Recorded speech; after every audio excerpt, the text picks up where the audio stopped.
Hey, welcome to the Wisconsin Drunken History Podcast. We are your hosts, Eric Sturgeon. And I'm Russell Sari. This podcast is about all things Wisconsin, history, music, culture, and beer. Although we don't often use strong language, the content is not intended for young audiences, so listener discretion is advised. If you love the bluegrass music you hear in this intro, please check out Dang It's from Madison, Wisconsin by visiting their website, dang-its.com. Now on to the show.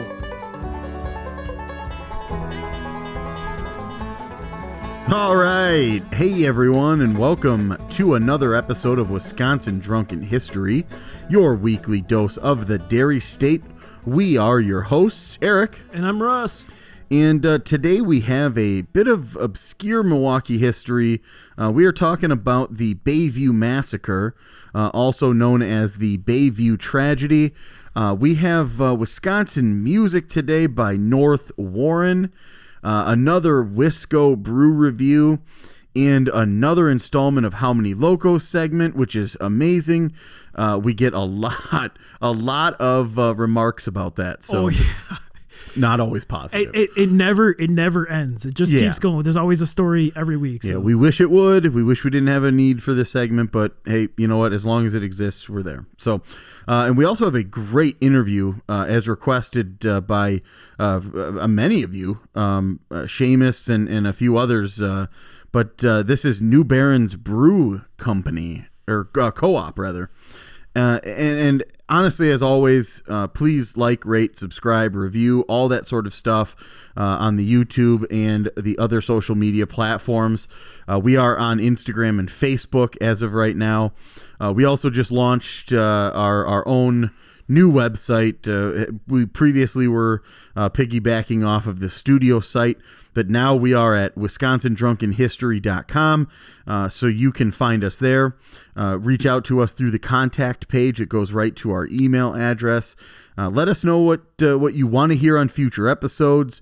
Let us know if you have any music or beers or anything that you want us to review or feature. So that would be the best way to contact and communicate and link up with us.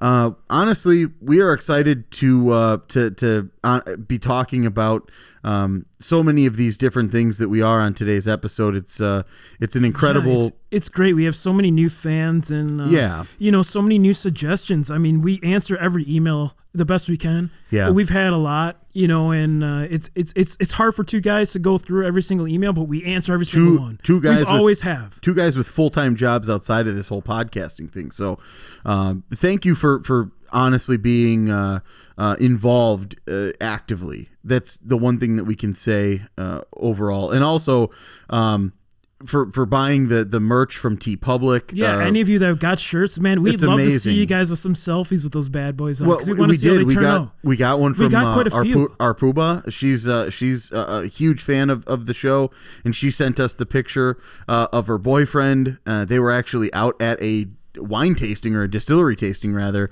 and they had the one of the shirts on. So that's so cool. I love seeing it. I love anyone that buys it, and we just want to know the quality too, to make sure it's okay. And absolutely, we love seeing it. So keep doing that, and we love all of our fans, especially you overseas fans too. Absolutely.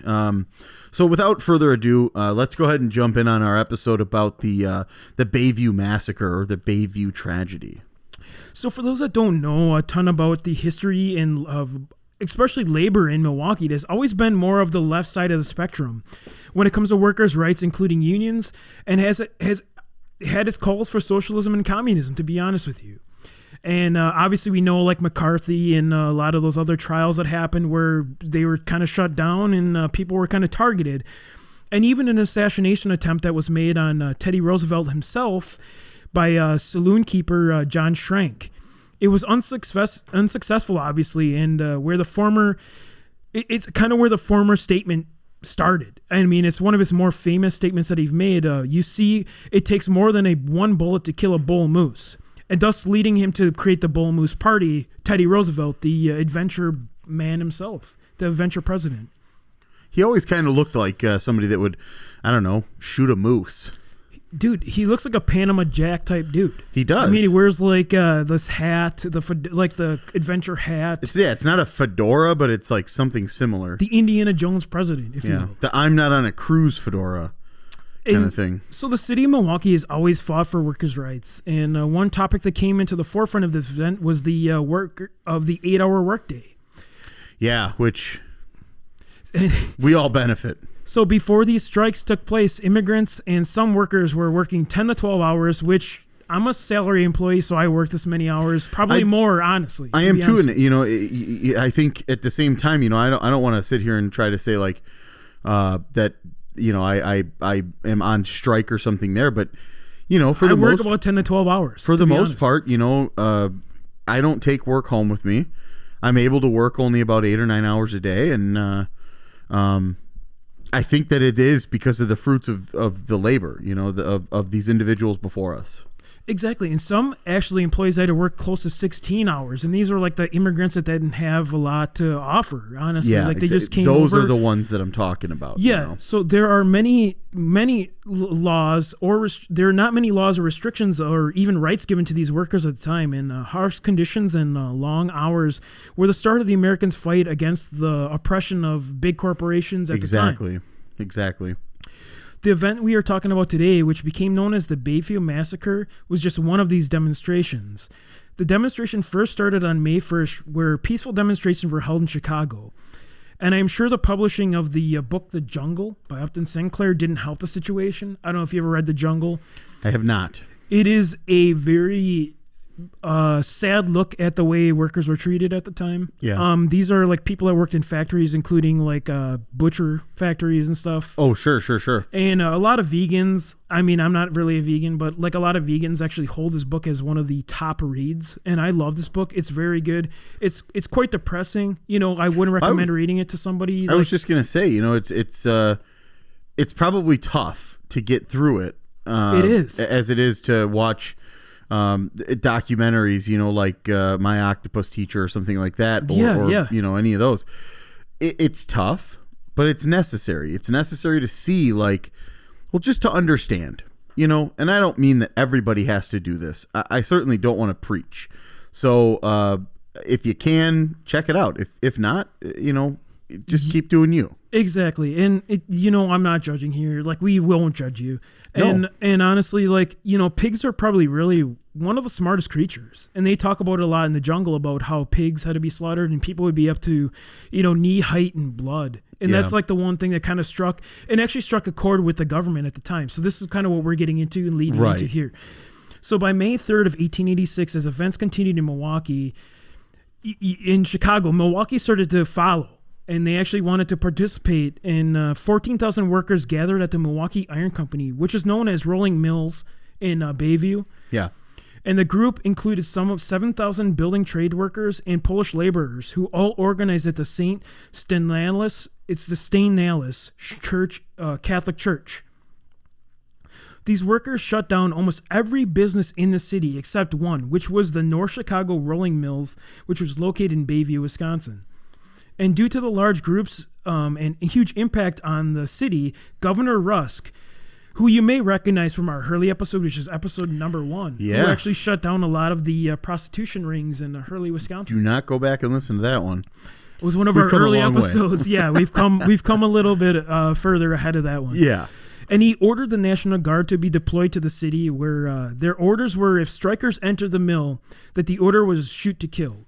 Wow. The captain who was received the order may have misjudged the meaning, and on May 4th of 1886, workers who were camped out in nearby fields organized to begin again on this day in this time. The crowds included children who were also laborers, and child laws didn't exist at this time, so they were actually working along with adults. Like, these are kids 12, 13, 14, 15, and like, I worked when I was 14, which is probably even weird for today's standard with kids. I did, yeah. I had to go to the high school and get my worker's permit from the high school.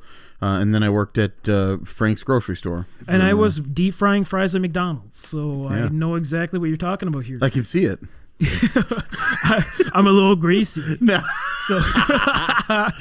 Yeah. So as they merely just approached the factory, the guardsmen began to open fire on the crowd. That is ridiculous. I know, they were just protesting the 8-hour workday. Like, they were working 12 to 14 hours a day, these people. And That's it's pretty nuts. all they did was approach.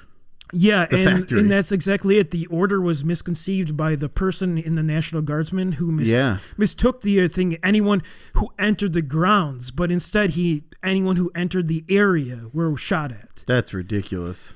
So 7 people, including a 13-year-old boy, were killed, and more were injured. Like, a ton were injured. Yeah. And there may have been more swept under the rug, but there are 7 documented names for sure that were listed in the casualties, including Frank Kunkel, Frank Norwachek, John Marsh, Robert Erdman, Johann Zagska, is that how you say it? Yeah. And Martin Jakanowick and Michael Richalski, who were all listed amongst. They were the only ones listed. And there were a lot of immigrants during the time, so a lot of shit swept under the rug, which is unfortunate. You know, this is 1880 something. And we've talked about in previous episodes how Milwaukee began. I mean, the German and Italians had such a deep root that the Polish became targets, and then the Norwegians became a target, and then the Finnish it's such a became melting pot of individuals, and depending on when you came here, you might have been that next group that's being targeted. It was always a scapegoat. Like, honestly, like the Irish became a target, then the Native Americans became a target, then the African Americans became a target, then the Asians became a... It's just an ongoing cycle. We always try to find that one person to blame for all the problems that are happening. Who's new in town? Exactly. We blame them for all the problems we're facing. And it's been an ongoing recirculating issue. And which is why Milwaukee has always had a liberal union view of things. And that's why we're targeting is because it hasn't been swept under the rug, and it's an obscure piece of Milwaukee that has not necessarily been forgotten, but it's also not well known to the masses, and which was why we wanted to bring it to the forefront. I know that they do hold a particular thing for kind of about this day. Yeah, and since 1986, members of Bayview Historical Society, as well as the Wisconsin Labor History Society, and much of the community in Bayview have held a event on every first Sunday in the first week of May. Yeah. So where they do hold at the Historical Marker Society, the historical marker site, which is actually located on Russell Avenue. Sure. And Superior Street, which I go down often as I am a huge Palomino fan, Cactus Club fan. Yeah. And it's honestly going to be, a new thing for me to go and visit every time I'm down in that area. I know, Eric, you're a regular Bayviewan, if you will. I mean, I go down there often. I lived there for about a year and a half, right on Potter Avenue, off of KK, which is kind of the main road going through Bayview. And all the places that you just mentioned are local stops for me. I know I've played at the Cactus Club. I think you may have a few times. So we all have history in that area. Yeah, and a lot of the bands that I go and see on a regular basis now, including Telethon, Braveview, Man Random, all of those groups, they play, Cactus Club or Frank's Power Plant or X-Ray Arcade, which X-Ray Arcade is technically considered Cudahy, but it's close enough. I mean, it's right down the street, from all that stuff. Hi-Fi Cafe, there's so many. Hi-Fi, yeah. There's so many to be named on that area. The roaster, the coffee roaster, Anodyne, that has shows there, and all these places. I saw Bright Eyes and Interpol actually at Cactus Club before they were huge. Yeah, because I was huge into music at the time, so this area just holds... Size 5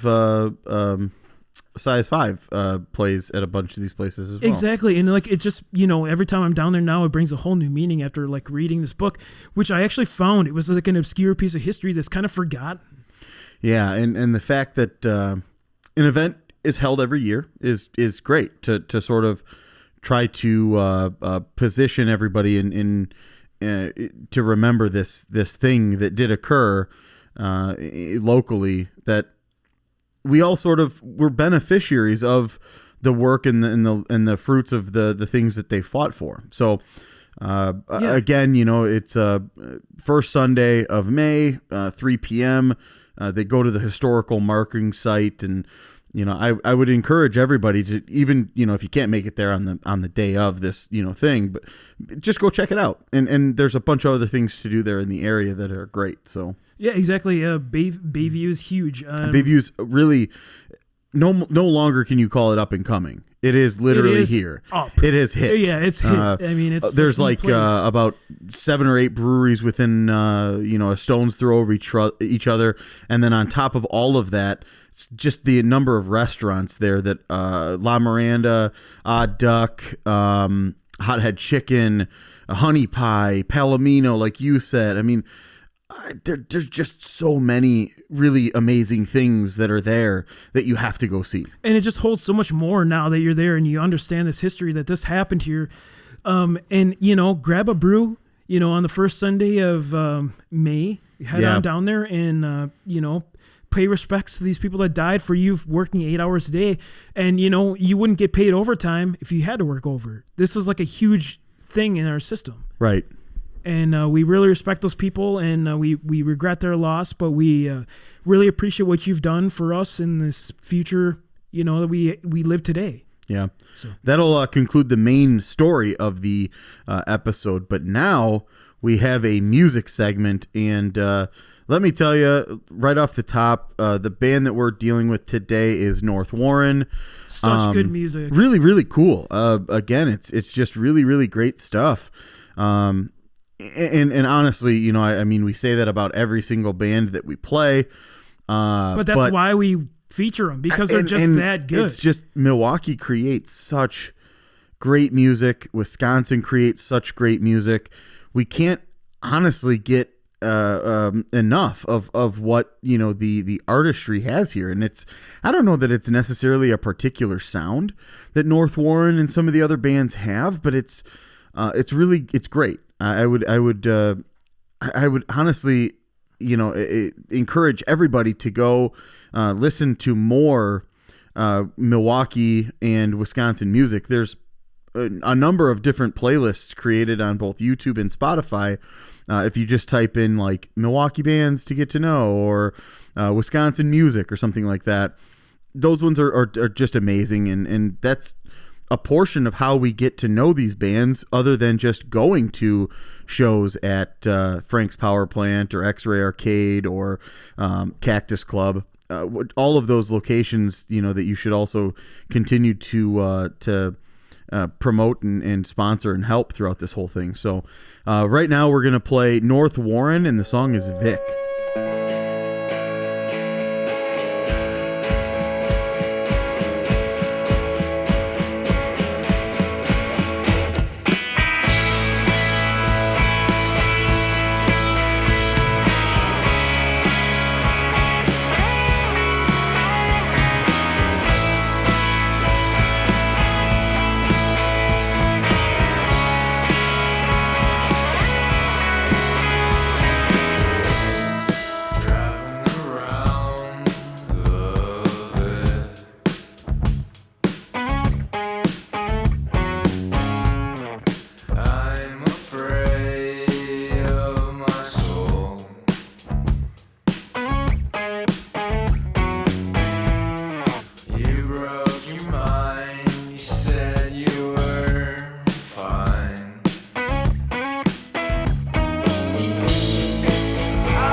I love that It was tune. super good. North Warren again. The song was Vic. When you get a chance, please dive a little bit in there. I know, hey, maybe that one wasn't your cup of tea, but they do have other songs and other tunes. So I encourage everybody to go check out all of their catalog. It's really good stuff. So we now have a beer review, and this one is called Music Maker. It comes to us from the Fermentorium.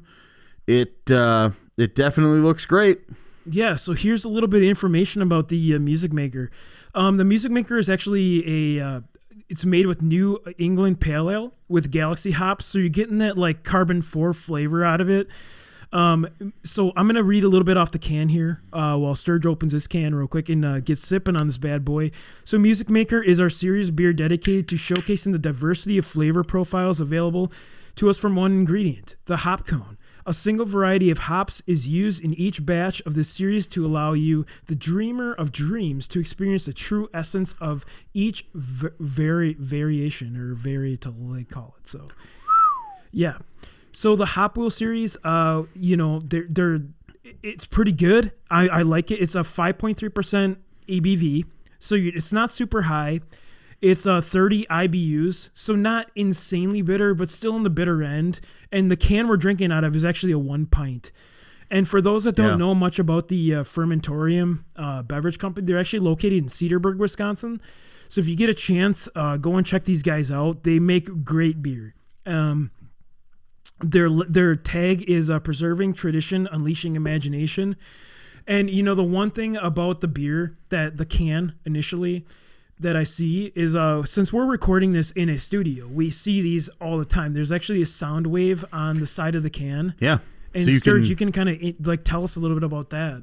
Yeah. So there's about looks like, I don't know, 10 to 12 different lines of what appear to be audio, some sort of audio sound wave pattern that's across the can in purple.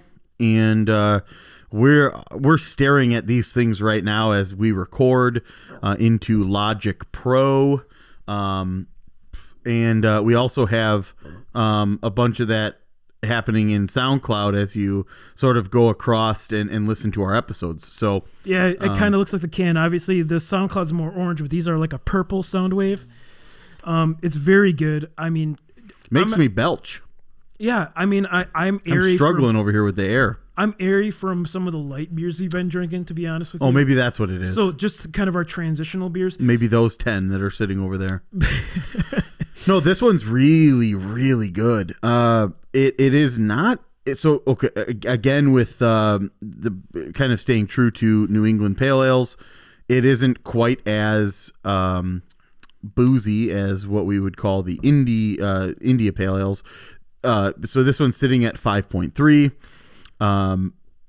It's really hoppy though. Still. Obviously, the Galaxy hops is one of my favorites. It's like a small batch, like not a small batch, but not a mainstream hop you can get on the market, right? So like things like Fantasy Factory, which you talked about before, have these hops. I love incorporated Factory, into great. it. It's very good, and it's actually part of their Hop Wheel series. So there's other beers that exist in this same series that feature or that highlight the lupulin. Packed one, the lupulin hops, which known for a variety of flavors from earthy to tropical to citrus to pine. These hop forward styles will keep your senses entertained, which they do. I mean, there's a lot of flavors coming this whole through. time. I mean, yeah, me too. This beer is great. I love it. It's 5.3%, but it does come in a pint can. So there is a little bit more. So a normal 12-ounce can. Yeah. So a normal 12-ounce can, you're getting a lot more of this. So it's just not 5.3%. You're actually getting a lot more because of the pint itself. Yeah, this will bash you in the jugs for sure. But it's great. I mean, as Russ burps his lungs out. So we've been drinking some Busch Lattes. They're kind of our transitional beer. But this one's kind of like, the one thing about Busch Latte is more of a watered down beer, so it doesn't wreck the palate. So when we get these beers, we get like the freshest flavor. This one specifically, I highly recommend. Obviously, Cedarburg It's is a beautiful grapey. area. I mean, are you getting it all? Anything grapey? Is that just because the can is purple? I think it's more of the juiciness that's Raisiny? coming through. It's juicy. I mean, it's good. It again, it's a. I would, to be honest, I would share this with somebody. Yeah, the take bitterness. the 16 ounce, and pour that into a couple different pints, or you know what I mean. The bitterness is there, but it's not overwhelming. Like we say all the time. I mean, we've done so many pale ales, IPA reviews. It's kind of like not one of those ones that just gives you that dry mouth. It's a very good, well crafted beer. You can tell they know what they're doing with the balance of everything. Yeah, and I don't think a lot of other people are doing this out of Cedarburg. So this is even better because they're representing an area that's largely underrepresented or not represented at all. Exactly. Fermentorium is a great, not necessarily a newer, but newer to our area brewery. Cedarburg area, if you haven't been there, beautiful. I mean, it's very beautiful, safe. It's one of those Milwaukee You're suburbs. Up near there with, it's like a northern Milwaukee suburb, but it's very safe. It's kind of like Menominee Falls or one of those other areas up there. It's beautiful. I mean, it's a great place. I recommend anybody who hasn't visited the Cedarburg area. They got the Strawberry Festival that goes on up there. Exactly. And obviously they have the Fermentorium. So those are two very awesome reasons to visit Cedarburg, other than the fact that it's just kind of a cool little Wisconsin town. But this beer is great. Eric, do you remember where you found Music Maker? Because just so our audience can find it. I found it in a store. A store, okay. That helps us out a lot. Thanks. I'm pretty sure, again, this one came from Festival. I've been hitting up Festival a lot, and they've been... I don't know. They've really been the forefront of new beers. I'm gonna be honest with you. It's one of them. Total Wine is great. I really do love Total Wine. They tend to focus on a lot of really, really bigger breweries. Yeah. In the micro sense. So the ones that you normally hear about. The ones that I don't normally hear about are the ones that I'm getting out of Festival, and I like it. The Hillsborough, this Fermentorium, and there's been a couple others that have been like, oh, wait, I hadn't seen this before. Exactly. Or like Esser, which are like names, but like they're like, it's so cool that even Woodman's, for example, they have a Wisconsin beer segment, which is where we get a lot of our beer from. Yeah, the section that Woodman's has is great, and it's Festival too. I mean, Festival is a Wisconsin brewing. Woodman's is it's not. I don't have one really close to me, but the Festival that I have near me has been really doing a great job of kind of highlighting different Wisconsin breweries. But again, so today we are drinking the Music Maker from Fermentorium in Cedarburg, Wisconsin, and we highly recommend you guys check this one out. We love it. I think Eric was talking about like it's available at a lot of the stores, so please go and check it out. Fermentorium makes awesome beer, and that's going to conclude our beer review segment. All right, here we are again. We find ourselves faced with the inevitable DUI and the how many locals you at? That was a local cat, I guess. I don't know. This one's what the triple. This was triple decker. Really cool article name on this one. 3 drunk drivers all crash into each other in Mount Pleasant after 2 a.m. Sunday, police say. Bar time triple threat. Yeah, so this one's cool. Not in the sense that it's awesome, but it's unique. Hadn't seen this before, but so Mount Pleasant is the area that we're dealing with today. That's there's 3 cars that are each driven by drunk drivers. They crashed into each other at the intersection of highways 11 and 32 in Mount Pleasant early Sunday morning. All 3 men have been arrested, and at least one of those whose SUV ended up being fully engulfed in flames was treated at the hospital. According to the narrative provided by the Mount Pleasant Police Department Sunday morning, at around 2:45 a.m. Sunday, a Ford F-250 pickup was heading southbound on Highway 32. It drifted into the northbound lane, heading straight for a GMC Yukon SUV. And the driver of the Yukon attempted to swerve to avoid the oncoming pickup, but was still hit head on. That is the worst thing I've ever heard in my life. That's terrible. How do you swerve but still hit somebody head on? You guys are going right. Turn the wrong wheel? This is like chicken. Moments later, a Chevrolet Equinox, also a small SUV crossover, driving northbound on Highway 32, hit the pickup truck. So that was that hit the F-250. The Yukon ended up catching fire due to the severity of the collision, the Mount Pleasant Police Department reported, and was fully engulfed at the time that the officers had arrived. Jesus.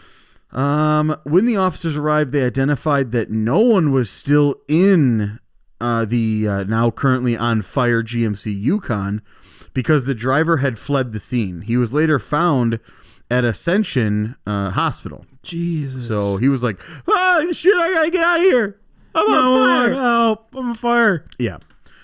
The drivers of the F-250 and the Equinox remained on the scene, but both showed signs of impairment and were arrested on suspicion of operating while intoxicated.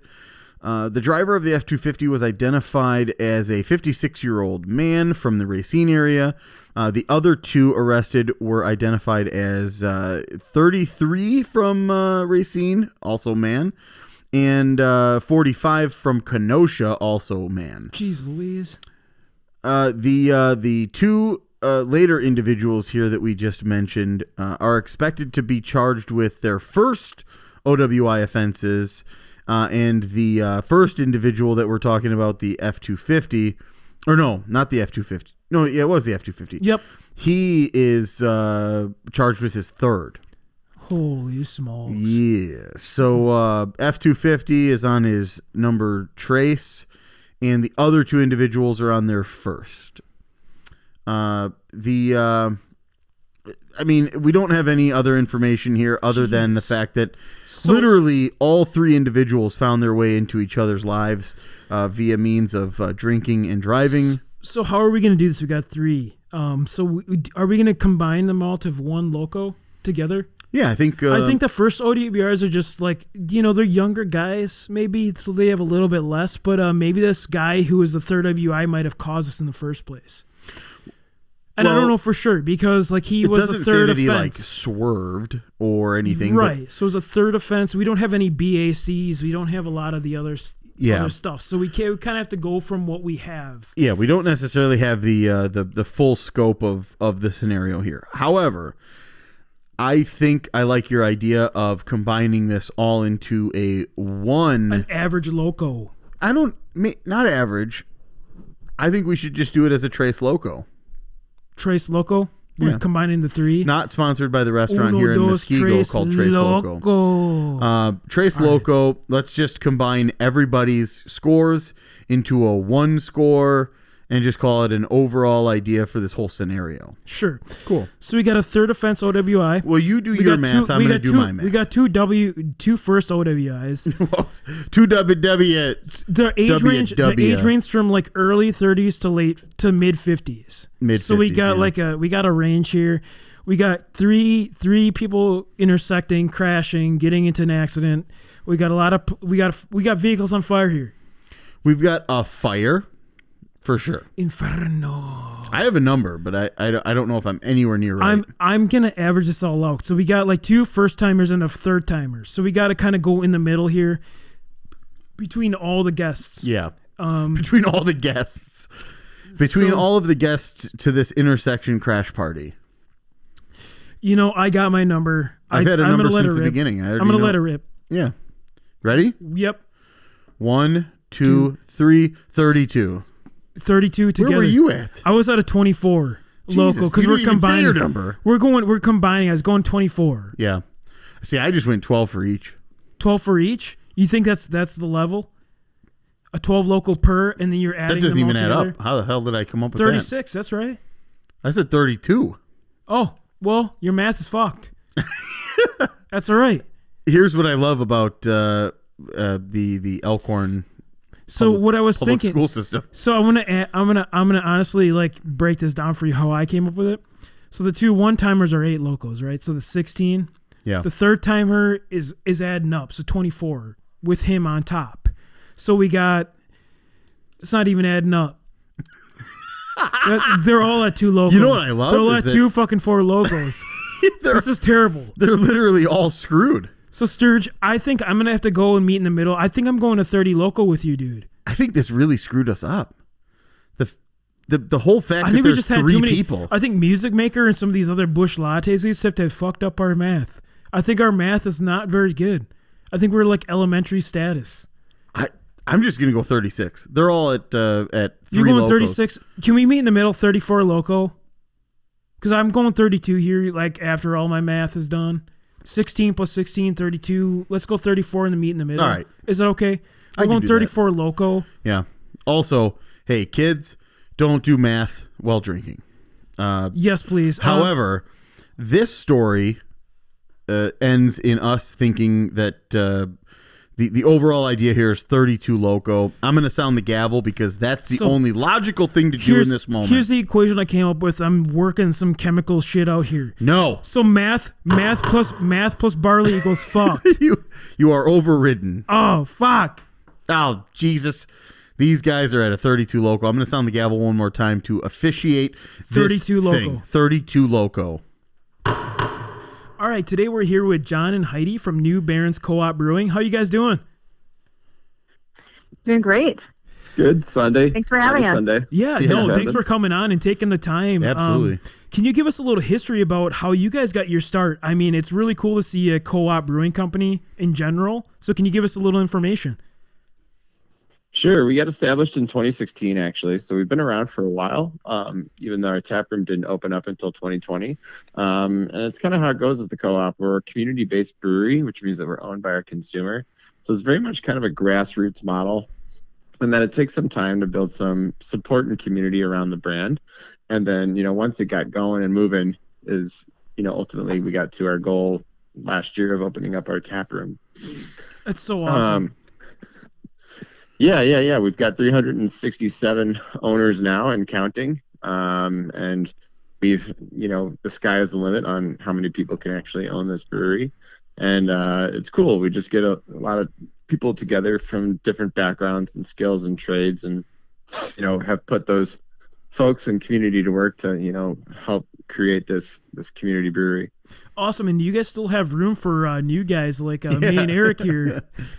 Yes, of course. Awesome. Yeah, we would love nothing more than to put out a Wisconsin drunken history, some sort of an IPA or a double, or maybe we would even make room for a triple. A triple, holy smokes! But no, yeah, it's a good point because a lot of our beers are brewed in honor of a lot of our member owners, and so almost every single one that we have on tap is a story based off of those different owners around our community. That's one of those things that I think I look for most when I'm in the grocery store or I'm at a tap room or something like that. I ask about the beers, and if they have a cool story, I'm always in on it, and I'll take a drink. Lakefront does their My Turn series, and I like nothing more than to hear a little bit about that story, or Mobcraft, something that has that more storied something behind it. So that's really cool. I mean, have you? I guess, is there a certain beer or something that you've helped brew or crafted that you're really happy about, or something that has a cool story? Oh man, I mean, there's so many. Like I said, almost every single one has a story. Some of my favorite ones are the ones where we actually injected our ownership into the trialing of the beer. So for example, one of our top sellers is a wit beer, a Belgian wit style. And we did a blind taste test with a few member owners where we had 16 different combinations of herbs and spices that went into that wheat beer. And in a blind taste test, we settled on, which one was the best. And so ultimately that secret recipe has stayed true until today. And so those can be a lot of fun. We've got another beer, our flagship IPA, that's named after a local reggae rock group called Hot by Ziggy. The band name is Hot by Ziggy. We actually featured some of their music, so they're really good. They're guys. amazing. They're Absolutely. awesome. Yeah, there you go. So yeah, it's hard to pick just one, I would say. Yeah, absolutely. I can imagine. Obviously, you've brewed, how many countless numbers of beers, or had a hand in, how many. So I'm sure it would be just a physical impossibility to try to choose something like that. So, right. We wanted to ask you. I know things are kind of returning to the what we would call the new normal. Do you guys have any events coming up that you'd like to tell our listeners about? In-house, let me take I don't think we've got any new events coming up. We've got a fundraiser for the LLS, which is the Leukemia and Lymphoma Society, coming up in the beginning of June. Awesome.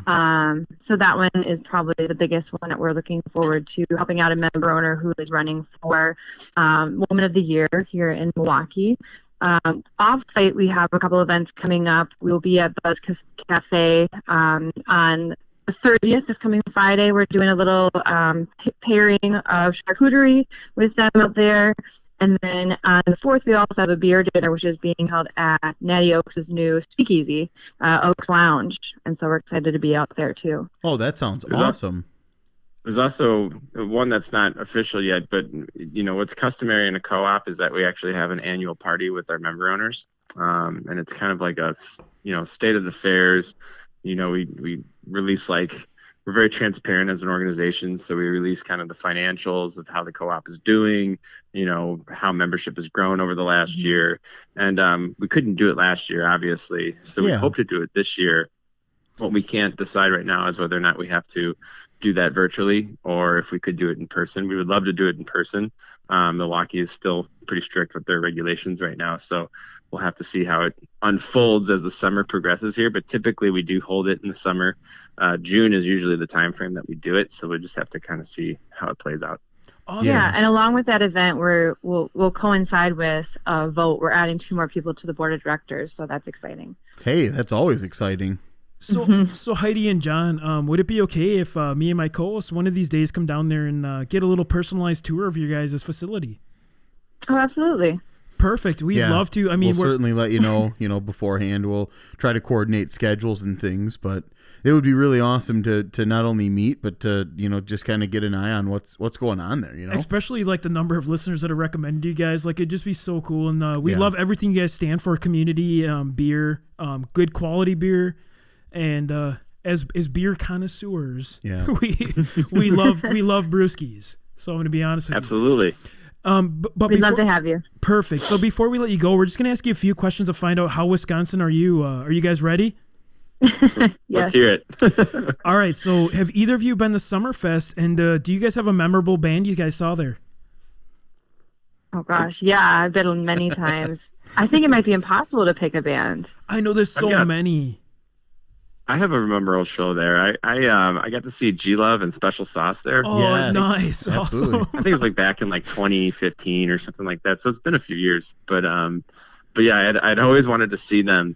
And I'm not from Milwaukee originally. I'm actually from St. Louis, Missouri. But when I saw that they were coming, I think it was one of the first times I actually been to Summerfest, and it was cool. It was just awesome, the whole experience. Love G-Love, yeah. So I got to go backstage for a couple of shows, which are really fun. Brand New and Dashboard Confessional, and those were it's always a good time being able to do that. So those were really great shows. Yeah. And a friend of mine actually runs one of the stages there. It's one of the side stages, and they do only local acts, and so I always pick that up every year. So hands down, this is the best thing I remember. Hands down. No, it's so awesome. Scott Shanebeck from Dashboard is also in a few other bands that are kind of tied to this area as well, and I think he's from here. So Scott's the buddy of mine that made that happen, so that checks out. That's so cool. That's awesome.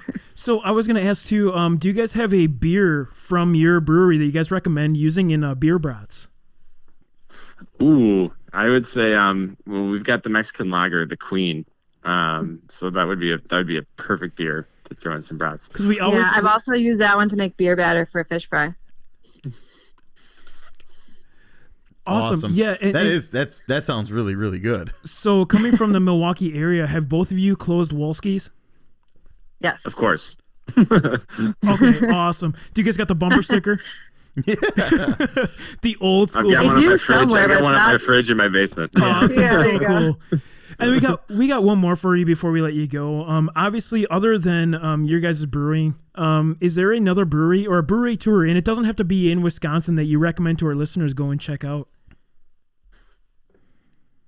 I would say one of mine is Black Husky. Yeah. Yeah, I love those guys. Everybody talks I about love Black those guys. Husky. It's the worst brewery tour, and you slam a hams, so you can't beat it. Like, That's right. You get to shotgun a can of hams with Tim. He's a great guy. Yeah. And this gruff, very Wisconsin dude. And and their beer is always really great too. I mean, I think all their beers are like really strong too. And They it's are. a dog friendly establishment. Yeah. I mean, I would love say it. just in general, since we're right in Bayview, I'd recommend. There's quite a few, and I don't know if people realize how close we're all to each other. I think we're all within a mile or two. There's us in Component, 1840. Supermoon is new, Enlightened. Component. Gathering Place will be there soon. So I would say taking like the Bayview tour would be a good option. Yeah, that actually sounds like something that should be, a real thing. and they're Like all a good little friends of party the show bus. too. We've had most of them on the show. They're Most all of just them, yeah. really good guys, honestly. So Yeah. Really good people. And it's cool. Like almost all of the Bayview breweries too are within a half a mile of each other. Like, Yep. Yeah. they're really close together. awesome, John, Heidi. Thank you so much for your time today. We really appreciate it. We hope you enjoy the rest of your Sunday, and we hope you have a good day. Thanks, Yeah, you too. It's our thanks, guys. pleasure. All right. All right, thank you thanks. so much. Bye. All right, bye. Cheers. Bye now. Cheers. Take care.